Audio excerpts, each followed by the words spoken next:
they needed further encouragement and admonition to resist weaknesses of the flesh.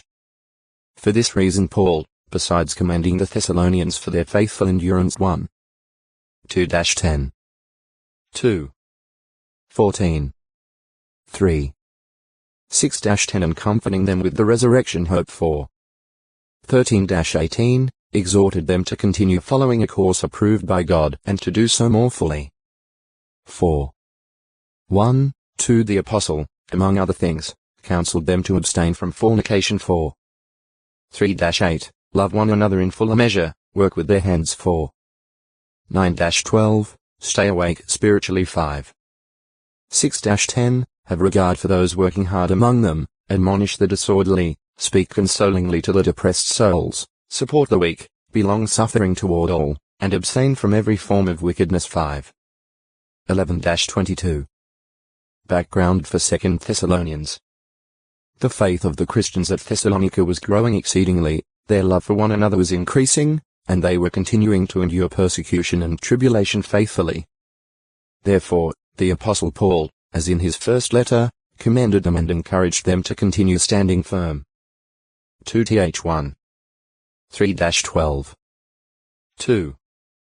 13-17. Some in the congregation, however, were wrongly contending that the presence of Jesus Christ was imminent. Possibly even a letter wrongly attributed to Paul was interpreted as indicating that the day of Jehovah is here. 2-2. 1, 2 This may have been why the apostle made a point of the genuineness of his second letter, saying, "Here is my greeting, Paul's, in my own hand, which is a sign in every letter. This is the way I write." 3. 17 Not wanting the brothers to be seduced into accepting erroneous teaching, Paul showed that other events had to precede the coming of Jehovah's day. He wrote, "It will not come a letter to correct a wrong view regarding Christ's presence and to offer counsel on how to treat disorderly persons," written by Paul shortly after his first letter to the Thessalonians. Relief to come at the revelation of Christ 1-12 The Thessalonians are commended for their endurance and faith while experiencing persecutions and distress. Relief will come at Christ's revelation. Then Jesus Christ, accompanied by powerful angels, will destroy those not obeying the good news and will be glorified in connection with his holy ones. Paul prays that the Thessalonians will be counted worthy so that the Lord Jesus' name will be glorified in the man of lawlessness to be revealed before the presence of Christ 1-17 The Thessalonians are admonished not to be unsettled or excited by anio textoi acute muritra longo Thessalonica 1092 unless the apostasy comes first and the man of lawlessness gets revealed. 2. 3. A problem that had already existed earlier in the congregation still needed attention. In his first letter to the Thessalonians, Paul had told them, "We exhort you, brothers, to make it your aim to live quietly and to mind your own business and work with your hands, just as we ordered you, so that you may be walking decently as regards people outside and not be needing anything." 1-4. 10-12 There were those in the congregation who had not taken this admonition to heart. Hence Paul ordered such persons to work with quietness and eat food they had themselves earned, adding, "But if anyone is not obedient to our word through this letter, keep this one marked, stop associating with him, that he may become ashamed. And yet do not be considering him as an enemy, but continue admonishing him as a brother." 2-3. 10-15. Thessalonica Thes Nica. The principal seaport of Macedonia, where Paul established a Christian congregation about the year 50 CE. Now the city is called Thessalonica or Thessaloniki. Picture, Volume 2, p. 749. Originally, a nearby town named Therm, meaning hot spring, was one of the some 26 towns destroyed by Cassander, who then built Thessalonica in 316 or 315 BCE. He named it after his wife, the sister of Alexander the Great. This new city was situated on the W side of the Chalcidice Peninsula, on the Thermacus Sinus now called the Gulf of Salonika, at the junction between the road running into the Danube and the main road, the paved Via Egnatia, built by the Romans that extended for hundreds of miles across Macedonia to the Adriatic Sea. Macedonia was divided into 4 districts before the middle of the 2nd century BCE, with Thessalonica at the capital of the second. A few years later, when Macedonia became a Roman province, Thessalonica was made the administrative seat of its provincial government. So, when the Apostle Paul and Silas arrived there, about 120 kilometers 75 MW of Philippi, they found it to be a thriving metropolis of quite some importance. For 3 Sabbaths, Paul preached in Thessalonica's synagogue.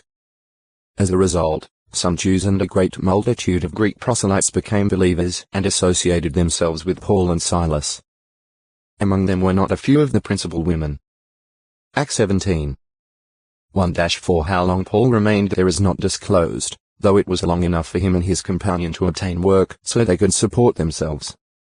Although as an apostle Paul had the authority to receive material help from those to whom he ministered spiritual things, he set the example that a person should eat food he himself earns. 1 Co 9. 4-18. 1th2. 9. 2th3. 7-12 This was probably done partly because of the tendency toward idleness that some there had. During his stay there Paul received from the brothers in Philippi 2 different gifts supplying things he needed. php 4. 16. In time those Thessalonian Jews that rejected Paul's message rounded up a mob of idlers from the marketplace and assaulted the house of Jason where Paul was staying. But when they learned that the object of their search was not there, they dragged Jason and other believers off to the city rulers, that is, the politarchs, according to the literal Greek. Acts 17. 5-9. It is of special interest that inscriptions from that period have been found in and about Thessalonica that refer to certain of their local officials as politarchs. For safety's sake, Paul and Silas were sent away at night to Berea by the Thessalonian brothers. There Paul found the Bereans more noble-minded than those in Thessalonica, in that they not only received the word with great eagerness, but also carefully examined the scriptures daily as to whether what the apostle said was so. Soon, however, trouble developed when opposing Jews arrived from Thessalonica and stirred up the mob. O textoi acute miritra longo, Thi 1093 Thudas 3rd. A rebel who started an insurrection with a following of about 400 men sometime before 6 CE by using this Thudas as his first example of a movement that caused no more trouble after its leader was put to death. The Pharisee Gamaliel persuaded the Sanhedrin not to bother the youthful Christian congregation so soon after Jesus' death. Act 5. 34-40. Thief. One who deliberately takes that which belongs to another without permission, especially one who practices fraud and deception or who steals secretly. The ways of thieves were much the same in the past as today. They came to steal usually at night. Job 24. 14. Job 49. 9. Mount 24. 43. Lu 12. 39. Joe 10. 10. 1th5. 2-5.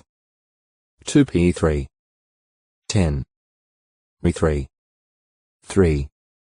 16. 15, and one of their common entrances was through a window. Joe 2. 9 On the other hand, robbers and highwaymen lay in wait and fell upon their victims in lonely areas, where it was virtually impossible to get help. Often they did not hesitate to use violence or to threaten and endanger the lives of those whose valuables they seized. JG 9. 25. Lu 10. 30, 36. 2 Co 11. 26. The original language terms rendered rob and robber can also refer to withholding from another what is rightfully his, or getting things from others by fraudulent means, or by appropriating to one's own use that which one was obligated to give to others. By failing to pay tithes for the support of true worship at the temple, the Jews of Malachi's time were robbing God. Mal 3. 8, 9 Proverbs 28.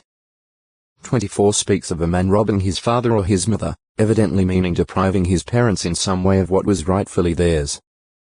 Jesus Christ condemned the money changers for having made the temple into a cave of robbers. This suggests that the money changers were charging exorbitant fees for their services. Mount 21. 12, 13. In his second letter to the Corinthians, the Apostle Paul wrote, "Other congregations are robbed by accepting provisions in order to minister to you." 2 Co 11. 8 There was nothing fraudulent about Paul's receiving provisions from others. but evidently he spoke as though he had robbed those congregations in the sense of having used what he had received from them to supply his needs while laboring, not with them, but in behalf of the Corinthians. In some cases, stealing may refer to the justified act of taking what one has a right to take, the emphasis being on the stealthy manner in which the act is executed. For example, Israelites stole the body of Saul from the public square of Bethshan. 2 Sa 21. 12 The aunt of young Jehoash saved his life by stealing him away from among his brothers, who were killed by wicked Athaliah. 2 K 11. 1, 2. 2 Ch 22. 11. Condemned by God. Most of the biblical references to stealing, however, pertain to the unlawful taking of what belongs to someone else. Jehovah's law to Israel explicitly stated, "You must not steal." X 20. 15. 19. 11, 13. De 5. 19.